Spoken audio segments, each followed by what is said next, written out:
اب دور طوفان چل رہا ہے، طوفانوں کا دور ہے، اور اس طوفان کے دور میں طرح طرح کا طوفان جو ہے، کہیں گمراہی کا طوفان، کہیں عذاب کا طوفان، کہیں کفر کا طوفان، کہیں شرک کا طوفان، کہیں رافضیت کا طوفان، کہیں نیچریت کا طوفان، کہیں قادیانیت کا طوفان، کہیں خارجیت کا طوفان، ہر طرف سے طوفان اٹھ رہے ہیں۔ جناب یہ اصول ہے، جب طوفان آیا کرتا ہے جتنے پتے زمین پر ہوتے ہیں سارے اڑ جایا کرتے ہیں، جب طوفان آیا کرتا ہے جتنے پتوں کے وسیلے کمزور ہوتے ہیں سب اڑ جایا کرتے ہیں، اور ہوا اور طوفان جب پتوں کو اڑاتا ہے، جب پتوں کو اڑاتا ہے تو کوئی پتا نالی میں پڑا ہوتا ہے، کوئی پتا جناب کہیں اور پڑا ہوتا ہے، کوئی پتا کچرے میں پڑا ہوتا ہے، کوئی پتا کمرے میں چلا جاتا ہے۔ کیوں صاحب یہ پتے ادھر ادھر کیوں بکھرے ہوئے ہیں؟ جواب آئے گا طوفان آیا تھا، اور اس طوفان نے ان کو اپنی جگہ رہنے نہ دیا۔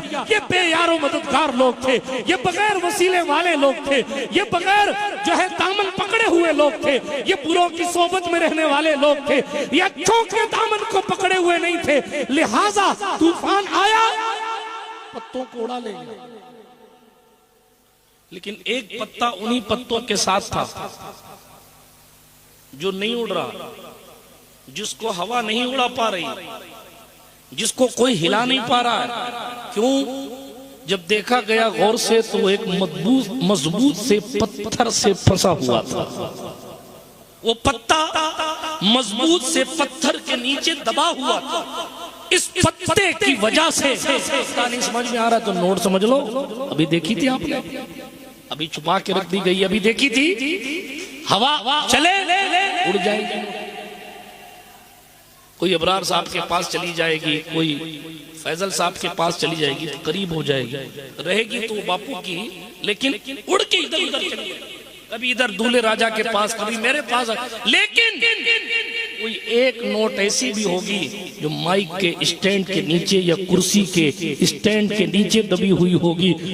کتنی تیز ہوا چلے، کتنی تند اور سرکش ہوا چلے، کتنی خنکی والی ہوا چلے، لیکن وہ اس نوٹ کو اڑا نہیں پائی۔ ارے بھائی سارے نوٹ اڑ گئے، سارے پتے اڑ گئے، وہ کیوں نہیں اڑ رہی؟ جواب آئے گا اس لیے کہ اس نے کسی کا دامن مضبوطی سے تھامے رکھا ہے۔ جواب آئے گا اس لیے کیونکہ وہ کسی سے اپنے دامن محبت کو اس نے کسی سے استوار کر رکھا ہے، جوڑ رکھا ہے۔ کوئی مائک کے اسٹینڈ کے نیچے نوٹ آ جائے وہ اڑتی نہیں ہے، پتھر کے نیچے کوئی پتا آ جائے وہ اڑتا نہیں ہے۔ کیوں؟ اس لیے کہ اس نے اپنے سینے پر کسی اور کے نام کی مہر لگا رکھی ہے۔ قرآن نے اسی لیے کہا تھا ایمان والوں ڈرو اور سچوں کے ساتھ ہو جاؤ، تاکہ جب طوفان گمراہیت چلے تو تمہارے وجود کے پتے کو کوئی ہلا نہ سکے، کیونکہ تم نے خواجہ خاجکان کے دامن کو مضبوطی سے پکڑا۔ اور بروز قیامت بھی اگر ہوائیں چلے اور جناب حساب و کتاب کی کنڈیشن ہو تو کوئی تمہارا دل اگر اڑنا بھی چاہے تو اڑ نہ سکے، کیونکہ پیغمبر امن کے قدموں سے وفا تمہاری گھٹی میں تھی۔ اہل سنت کے امام نے کہا دل ابس خوف سے پتا سا اڑا جاتا ہے، ارے پلہ ہلکا صحیح لیکن بھاری ہے بھروسہ تیرا۔ ایک میں کیا میرے اسیاں کی حقیقت کتنی، مجھ سے 100 لاکھ کو کافی ہے اشارہ۔